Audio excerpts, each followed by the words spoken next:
요한복음 3장은 니고데모와 예수님의 대화의 내용입니다. 요한복음 4장은 사마리아 수가성 한 비천한 여인과 예수님의 대화의 내용이죠. 그 중간에 끼어 있는 것이 오늘 세례 요한이 등장하는 스토리의 내용입니다.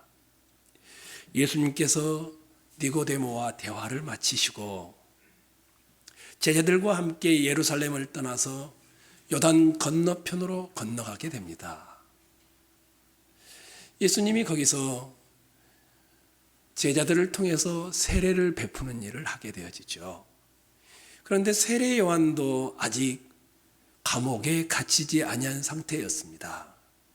그래서 세례 요한의 그리고 그 요한의 제자들이 물이 많다라고 소문이 나 있는 살렘 가까운 곳인 에논이라는 곳에서 세례를 베풀고 있었습니다.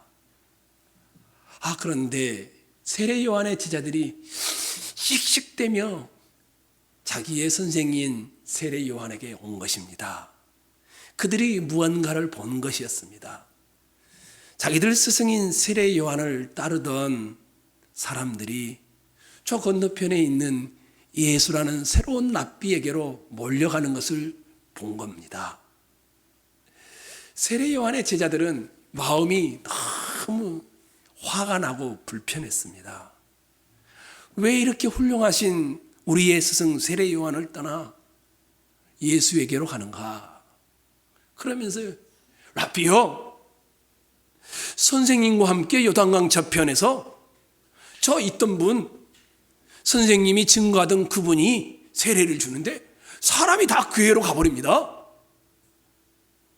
저쪽이 이쪽보다 훨씬 더 많습니다. 세례 요한의 제자들의 마음에 경쟁심이 일어난 것이었습니다. 또 질투와 시기가 일어났죠. 이런 세례 요한의 제자들이 불평어른 말로 하자 세례 요한은 다 듣더니 그 유명한 말을 합니다. 그는 흥하여야 하고 나는 쇠하여야 하리라. 누구의 주종자가 더 많은가? 어떤 지도자가 더 위대한가? 누가 더 우월한가? 누구를 따르는 사람이 더 많은가? 오늘 한국 사회의 대선의 이야기죠. 세례 요한의 제자들이 보이는 이 시기심, 질투심, 경쟁, 비교는 오늘 우리의 모습을 그대로 다 보여주는 것입니다. 경쟁과 시기와 증오는 항상 남이 나보다 잘 될 때 나타나는 증상이지요. 세례 요한의 제자들이 가졌던 질투, 비교의식, 시기심과 경쟁의식은 그 제자들만 있는 게 아닌 우리의 일상이고 이 사회의 구조이고 우리의 모습이지요. 사람들이 다 그에게로 가버립니다. 회개하라, 천국에 가까웠느니라. 스승님이 외쳐댔을 때 얼마나 많은 사람들이 반응했습니까? 그런데 이제 그 사람들이 저 새로운 랍비인 예수께로 가고 있습니다. 기분이 나쁘고 마음이 상하고 증오심이 생기고 경쟁이 돌출한 것이었습니다. 이게 오늘 직장 생활을 하고 사업을 하고 삶을 살아가는 여러분과 저의 일상이죠. 끊임없이 질투하고 시기하고 경쟁에서 살아남아야 되고, 혹시 여러분들이 읽어보셨을까요? 강자동일시라는 일반 책이 나왔어요. 강수돌 교수가 이 한국 사회를 비춰보면서 쓴 책이죠. 젊은 분들에게는 한번 읽어볼 것을 권면합니다. 오늘날의 이 시대 한국 사회의 모습을 한마디로 딱 정의를 했습니다. 경쟁하는 사회이다. 이분은 이렇게 말합니다. 건강한 경쟁은 없다. 우리가 건강한 경쟁이 있다는 이런 말에 속고 있다는 것이었습니다. 세상이 만들어지고 나라가 만들어지고 사회가 구성되면서 하나님을 잘 모르는 사람들은 이 나라, 이 세상, 이 사회를 어떻게 통제하고 어떻게 만들어갈 것인가? 그래서 새로 도입된 것이 뭐냐면 가장 핵심이 건강한 경쟁 시스템이라는 것이었습니다. 우리는 다 경쟁의 구조 아래 살고 있다는 겁니다. 모두가 다. 이 강자동일 씨라는 책의 강수돌 교수는 이 사회를 이렇게 바라보았습니다. 한국 사회는 정치적으로 굉장히 민주화를 많이 이루었다. 굉장히 칭찬할 만하다. 그런데 한국 사회는 민주화가 되면서 자본이라는 것에 다시 노예가 되었다. 옛날에는 어떻습니까? 양반과 쌍놈이 이렇게 있었죠. 주인과 머슴이 있는데 이 머슴이나 양반이 아닌 사람들은 사회가 그런 구조로 되어 있는 것을 의심도 품지 않고 그냥 그대로 살아갔죠. 오늘날도 마찬가지입니다. 이 자본주의 사회에 경쟁하면서 이 자본의 노예가 되어 있는데 사람들이 자기가 그런 노예가 되어 있는지도 모르고 그대로 살고 있다라고 말을 합니다. 이 경쟁 시스템에서 살다 보니까 어떤 일이 벌어질까요? 이 강수돌 교수의 말에 따르면 이렇습니다. 옛날에 저희 때나 그 전 세대는 대학을 가려면 좋은 대학을 가야 경쟁에서 이기니까 어떻게 했습니까? 고1 때까지는 막 놉니다. 고2 때 그리고 고3 때 바짝 열심히 하면 경쟁에서 좋은 대학을 가려고 선택을 했습니다. 그런데 얼마간의 시간이 지나니까 어떻게 됩니까? 중학생 때부터 이제 좋은 대학을 가기 위해서 준비하지 않으면 못 가게 됩니다. 또 얼마가 지나니까 어떻게 됩니까? 바로 제가 여기 와서입니다.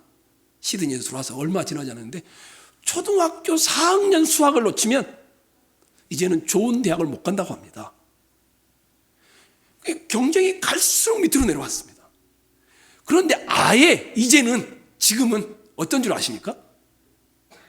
유치원 때부터 교육을 시키지 않으면 좋은 대학을 못 가고 경쟁에서 진다라고 사회 시스템이 그렇게 되어 있다랍니다. 경쟁은 사람을 망가뜨린다라고 말합니다. 사람의 인성을 아예 깡그리 망가뜨리는 것이 경쟁이다라고 합니다. 경쟁의 노예가 되어 있는데 사람들은 모른다라는 겁니다. 우리는 어떻습니까? 누군가가 약자를 무시하면 못 참죠. 막 데모도 하고 SNS에 글도 올리고. 그런데 어떻게 됩니까? 우리는 강자의 권리를 누리려는 욕망을 가지고 있죠. 이게 강자 동일시라는 욕망입니다. 약자가 무시를 당하면 못 참는데 나는 강자가 되고 싶은 겁니다. 그래서 강자가 돼서 그 권리를 누리고 싶은 겁니다. 어떻습니까? 다른 곳에 전철이 들어가거나 기차가 들어가거나 편리한 시설이 들어가면 괜찮아. 근데 내가 사는 곳에 땅값이 안 올라가면 분노합니다. 기차역이 들어와야 되는데 다른 데 갔다 오면 피켓 들고 가죠. 내가 사는 곳에 장애인 시설이 들어오고 쓰레기장이 들어오면 막 반대를 합니다. 왜요? 강자 동일시의 욕구가 있는 겁니다. 땅값이 떨어지는 것이. 자본의 노예가 되어 있고 경쟁의 노예가 되어 있으니까 그렇다라는 겁니다. 우리는 이런 세상에 살고 있습니다. 요즘 만나는 사람들은 거의 대부분이 돈, 주식, 블록체인, 비트코인 이 이야기를 빼면 할 게 없습니다. 서점에 가보십시오. 베스트셀러는 다 돈 이야기입니다. 철학도 없습니다. 어떻게 하면 돈 많이 버는가 이것밖에 없습니다. 우리의 사회가 이 경쟁과 이 돈의 노예가 되어서 살고 있는 것을 아주 잘 보여주는 것입니다. 근데 강수철 교수는 왜 사람들이 이렇게 자본의 노예로 살아가고 경쟁의 노예로 살아가는가? 이렇게 말합니다. 그 사람의 마음 깊숙한 곳에 불안이 들어있답니다. 불안, 두려움. 경쟁에서 지면 불안한 겁니다. 경쟁에서 질까봐 불안한 겁니다. 미래가 불확실하니까 두려운 겁니다. 그래서 끊임없이 이기려고 하는 강자 동일시의 욕구가 나온다는 겁니다.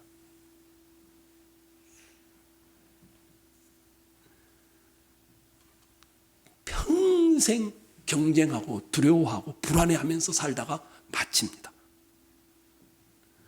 마음의 평안을 누리지 못하면, 마음의 평안을 성취하지 못하면 끊임없이 불안과 두려움으로 살아갑니다.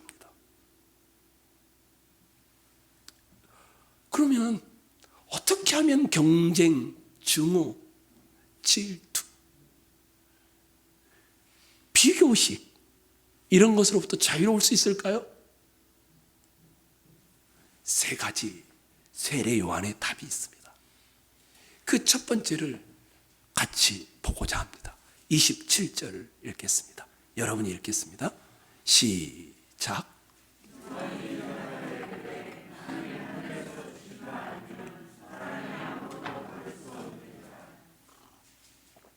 씩씩대며 온 겁니다. 랍비여, 저곳에 사람이 더 많습니다.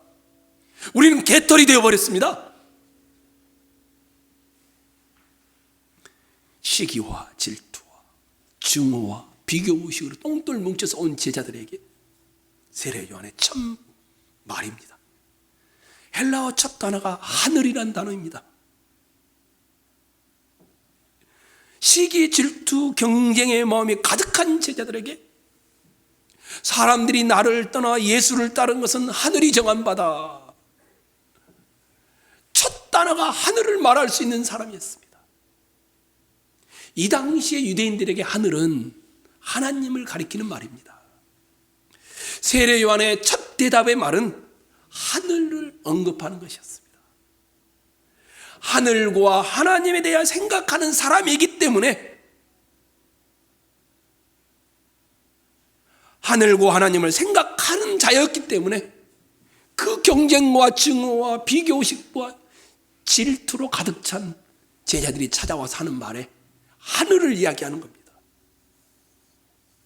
땅의 것을 매일 생각하는 사람은 언어가 뭐겠습니까? 자기가 생각한 땅의 것을 말할 겁니다.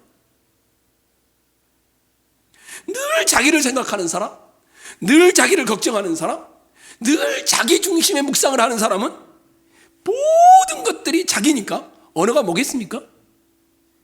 자기 선택으로 표정까지도 그렇게 드러날 겁니다.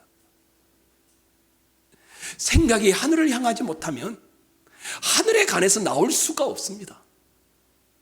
하늘을 생각하는 자는 하늘을 말할 수 있으며 하늘의 권세를 인정, 하늘에서 주신 바가 아니면, 바울 사도도 그렇게 말했습니다. 골로새 교회 성도들에게 이렇게 말했죠. 위의 것을 찾으라. 위의 것을 생각하라. 땅의 것을 생각지 말라. 세례 요한의 이 첫말 하늘, 무슨 말입니까?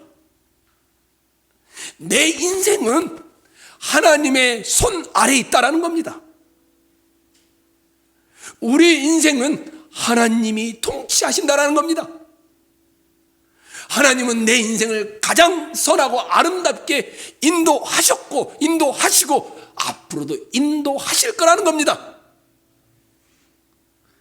하나님은 가장 소중하고 단 하나밖에 없는 독생자를 우리에게 주신 분이 아니십니까? 그분이 나를 아름답게 인도한다는 하나님의 주권 아래 있다는 이 생각이 시기와 증오와 경쟁과 질투로 똥돌 뭉쳐서 씩씩거리며 찾아온 제자들에게 하늘이 정한 바가 아니며 이렇게 말하면서 권하고 있는 것입니다. 하나님의 주권 아래 여러분의 인생이 있음을 신뢰하셔야 합니다. 일희일비하지 않으려면 내가 살아가는 내 삶의 자리에 하나님의 손이 나를 이끌고 있다는 이 믿음의 확신을 놓지 않으셔야 합니다.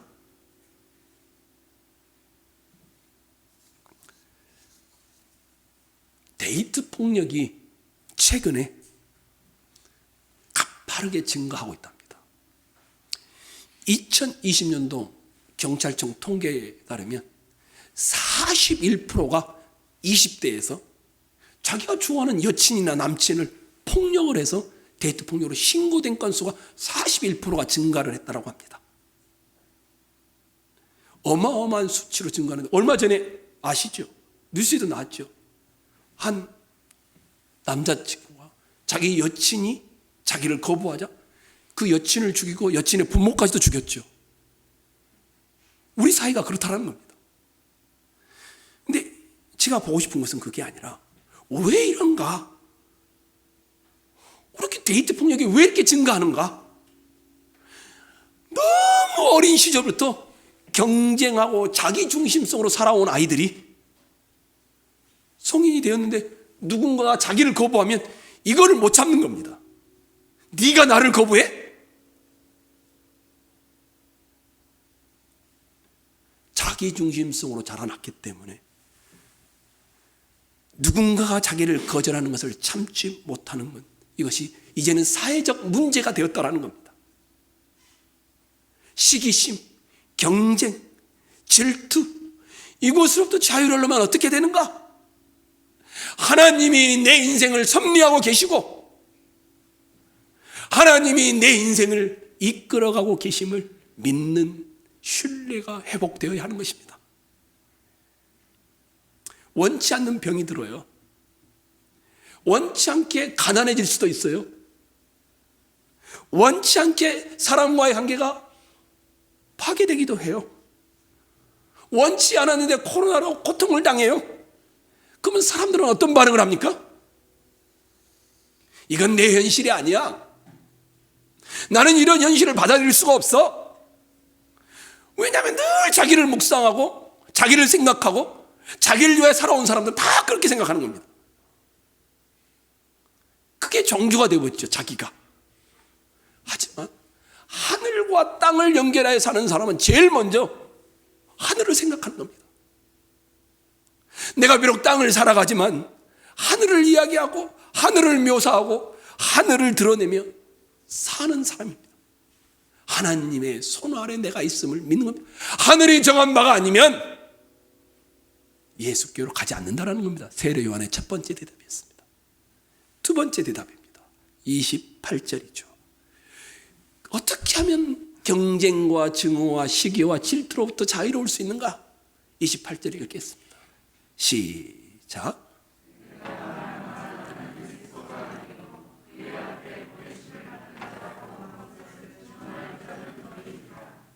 나는 그리스도가 아니다. 무슨 말입니까?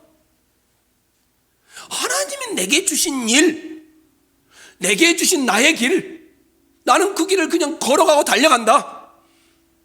나는 그리스도가 아니다. 누군가와 비교해서 내가 누구보다 더 낫다는 생각으로 살지 않는다는 겁니다. 누구보다 더 잘하는 것에 의미를 두지 않는다는 겁니다. 내게 맡겨진 하나님의 소명을 따라 나는 살아갈 뿐이라는 겁니다. 세례 요한은 자기를 따라온 제자들이 씩씩 때문에 말하는데, 야, 예수가 참 빛이시잖아. 나는 그 예수님의 길을 준비하는 사람이잖아. 너희도 그렇게 말해야 돼. 세례 요한은 빛이 아니에요. 세례 요한에게 가지 마세요. 예수님께로 가세요. 너희도 그렇게 해야 된단다. 이런 말을 하는 겁니다.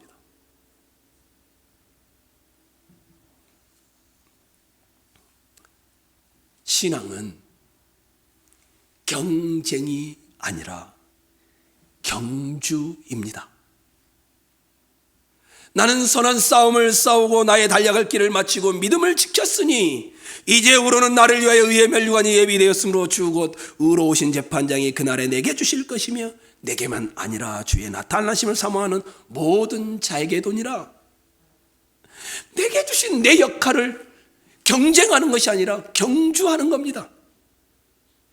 나는 그리스도가 아니야. 많은 분들이 내가 누구의 제자인가 이걸 놓치고 있습니다. 한성 목사가 대단한 사람일까요? 아니죠. 한성 목사 자체에게 권위가 있을까요? 한성 목사가 말하면 여러분이 다 따라야 될까요? 아니죠. 강단에 서서 하나님의 말씀을 전하는 이 말씀의 권위가 있는 것이지, 내가 선택하고 내가 생각하고 내가 판단하는 모든 것이 다 옳을까요? 아니지요. 예수님께 집중하면 되는 겁니다.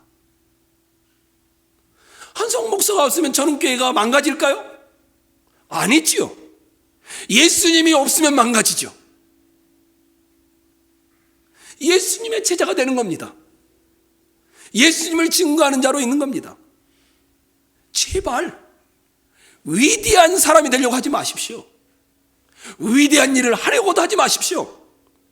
내게 맡겨주신 그 길을 경주하시면 됩니다. 사명은 비교하는 게 아닙니다.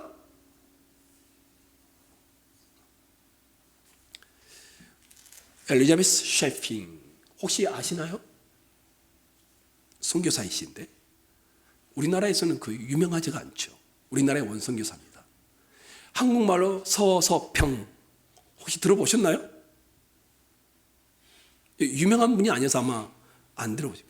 이게 독일 간호사이셨던 분이 한국에 오셨습니다. 이분이 한국에 왔을 때 너무너무 이 조선 그 말이니까요, 가난하고 빈민들이 많았습니다. 그래서 빈민가에서 거지들을 입양하고요, 거기서 평생을 살았던 사람입니다. 정식으로 입양한 사람만 17명입니다. 양자로 품어서 다 키워냈습니다. 이분의 침대에 이제 돌아가시고 나서 침대에 봤더니 딱 책자가 하나 있는 겁니다. 그 책자가 Not successful, but service, 이런 책자가 있었습니다. 성공이 아니라 섬김이다. 어느 날 함께 했던 분들이, 선교사님 몸이 너무 안 좋으니까 몸 좀 회복하고 돌보고 나서 하세요. 이 서서평 선교사님이 그렇게 말했습니다. 언제 몸을 회복하고 합니까? 몸을 회복하면 안 죽습니까? 몸이 아파도 이분에게 영향을 주지를 않았습니다. 감옥에 갇히면 갇힌 대로, 몸이 아프면 아픈 대로 자기는 그 섬김을 하다가 어차피 죽을 인생인데 주님 앞에 가겠다라고 그렇게 말을 했습니다. 자기가 무언가 특별하다고 생각하면 이러질 못합니다. 자기가 무언가 되어야 하고, 자기가 무언가 되면 하나님께 영광을 받을 거라고 생각하면 그러질 못하는 겁니다. 세상은요, 기독교인이 장로와 대통령이 돼도 감동도 받지 않고 변하지도 않습니다. 단지 우리는 내게 주신 길을 경주할 뿐입니다. 석세스가 아닙니다. 서비스입니다. 섬기는 것입니다. 그릇된 질투, 시기, 증오, 비교의식을 가지고 씩씩대며 찾아온 세례요한의 제자들에게 세 번째 대답을 줍니다. 29절이죠. 읽겠습니다. 시작.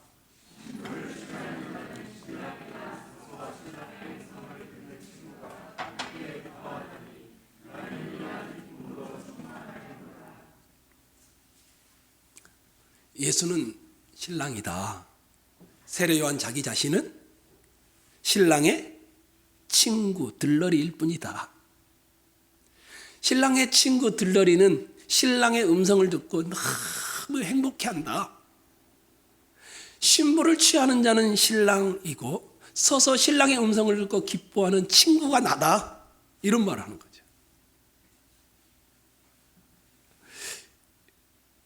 세례 요한의 기쁨이 어디에서 오는 걸까요? 자기가 역사의 주인공이 되지 않는데 기쁜 겁니다.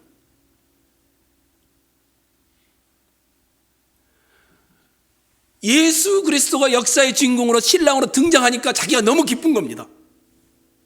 유대인 결혼식에서는 신랑의 친구들이 중요한 역할을 합니다. 결혼 전에는 중매자의 역할로 활동하기도 하고요. 신랑 신부의 결혼식이 있을 때는 선물을 바치기도 하고요. 또 신랑을 데려다가 신부에게 딱 인도해 주기도 하고요. 신부의 명예를 이 신부는 순결한 자다라는 그런 변호를 해주기도 합니다. 결혼이 완전하게 다 이루어지면 신랑의 친구들은 신랑과 신부의 결합을 보면서 너무 행복해하고 기뻐합니다. 지금 세례 요한이 그것을 그대로 가져와서 자기에게 말하는 겁니다.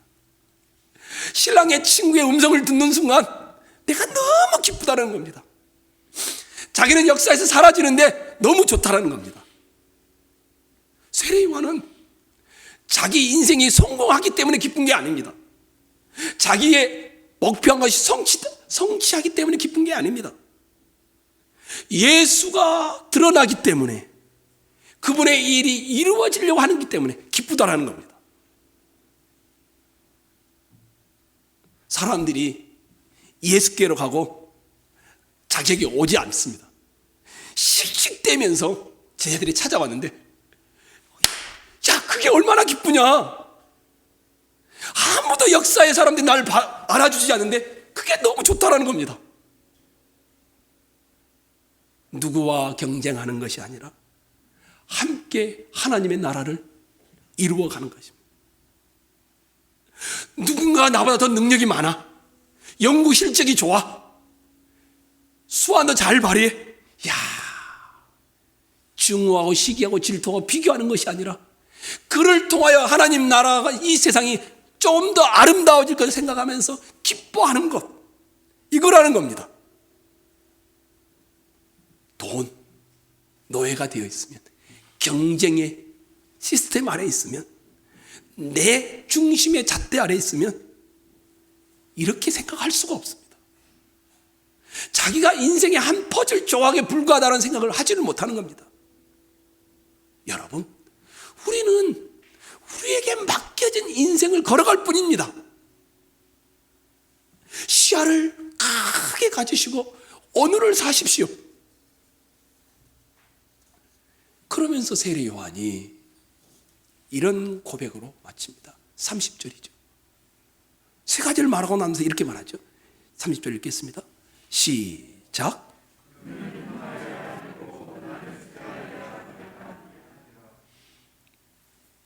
여러분이 다 아시죠? 이거 그대로 말하면 이렇게 됩니다. 주님은 점점 커져야 된다. 나는 점점 작아져야 된다. 주님은 커져야 하고 나는 작아져야 한다. 이런 뜻입니다.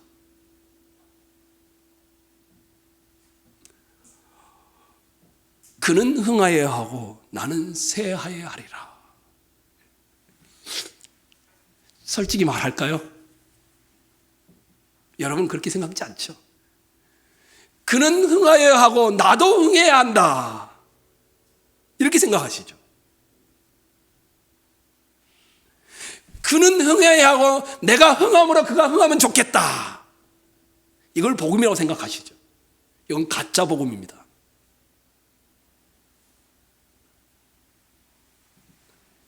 그는 흥하여야 하고 나는 쇠하여야 하리라. 어떻게 이런 고백이 나올 수 있을까요? 우리는 쇠하는 것을 싫어합니다. 작아지는 것을 싫어합니다. 왜 우리는 작아지고 쇠하는 것을 싫어할까요? 어디서부터 그런 마음이 왔는지 한번 잘 찾아보십시오. 세례 요한이 어떻게 이런 마음을 가졌을까요? 그는 흥하여야 하고 나는 쇠하여야 하리라.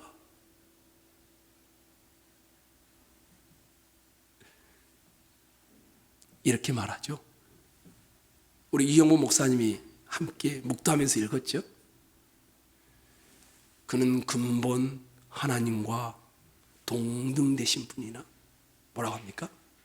사람이 되시고 죽기까지, 십자가에 죽기까지 우리를 위하여 낮아지셨다고 하죠. 사도 바울은 고린도 교회 성도들을 향하여 이렇게 말하죠.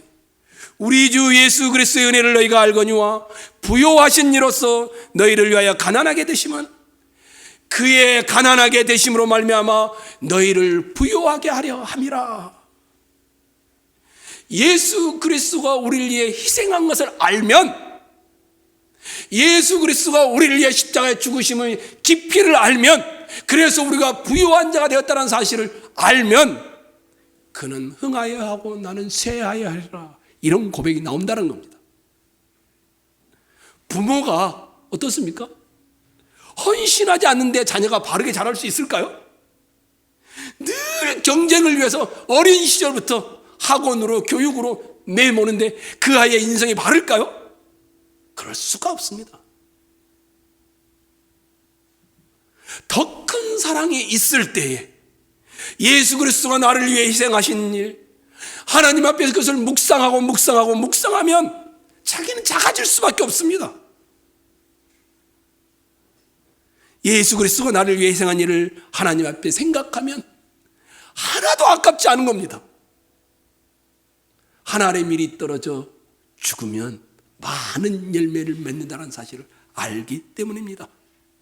자기 중심성으로 가득 찬 이 세상, 이 가정, 이 교회, 그는 흥하여야 하고 나도 흥하여야 하리라 가짜 범으로 가득 차 있는 이 교회 안에서 우리는 어떻게 살아야 합니까? 1등이 목표가 돼서는 안 됩니다. 1등 하지 말란 말이 아니죠.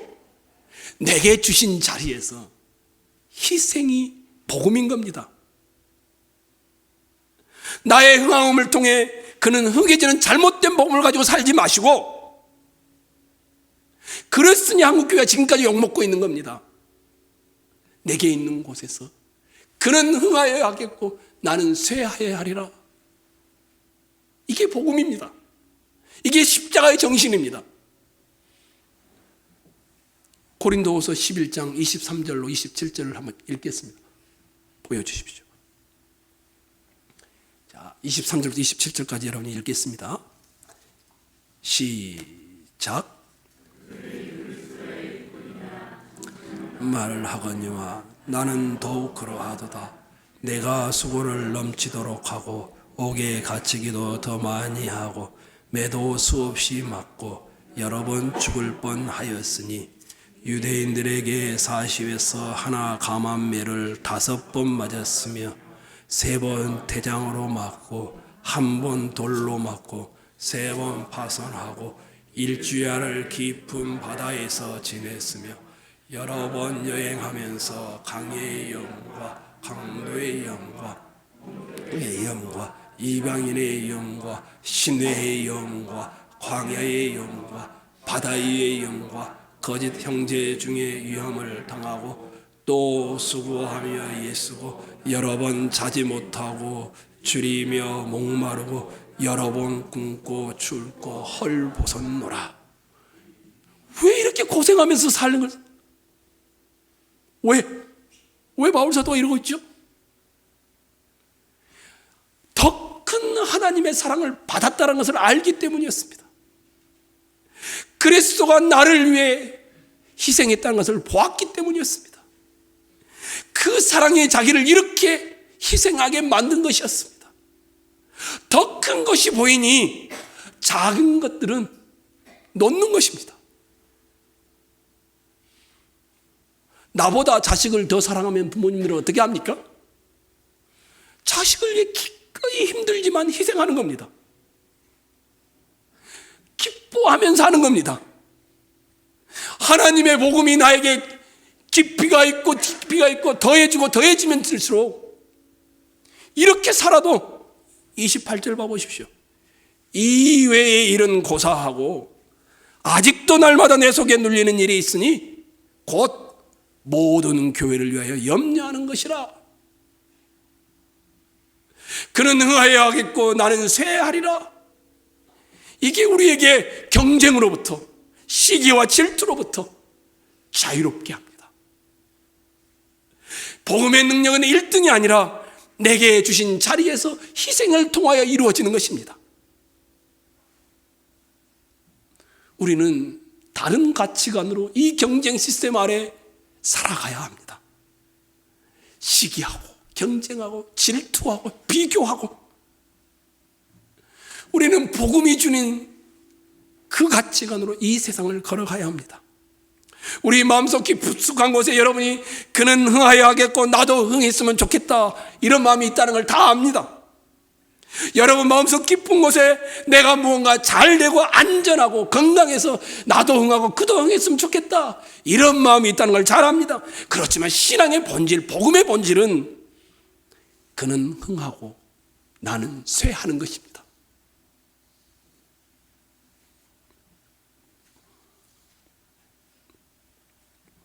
어떻게 시기심과 증오와 질투와 경쟁으로부터 자유로울 수 있을까?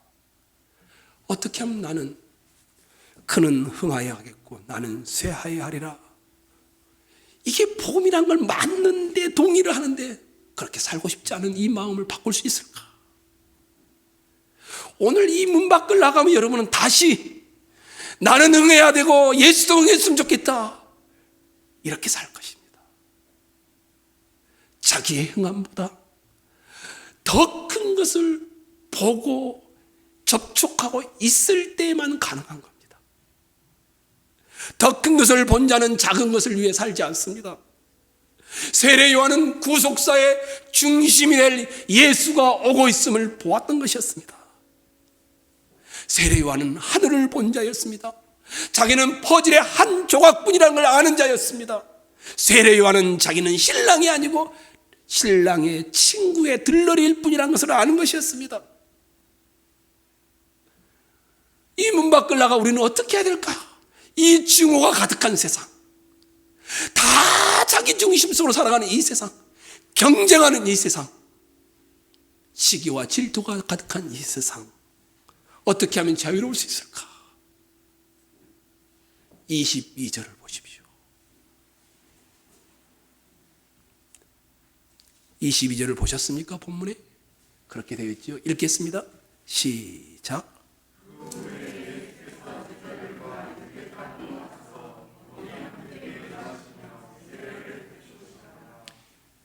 제자들이 예수님과 함께 뭐 했다고 나옵니까?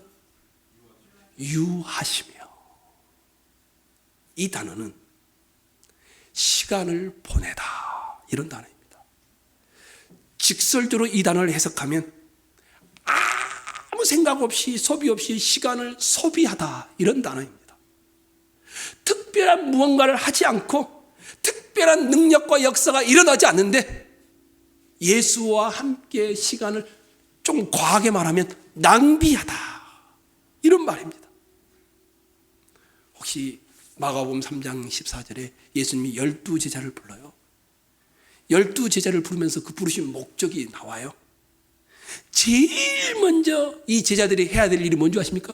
전도하고 훈련받고 이게 아니었습니다. 이렇게 나옵니다. 자기와 예수와 함께 있게 하시고 파송하고 전도하고 이게 귀신을 쫓아내고 이게 문제가 아니라 제자들이 예수님과 함께 있는 이 시간을 가졌다는 겁니다.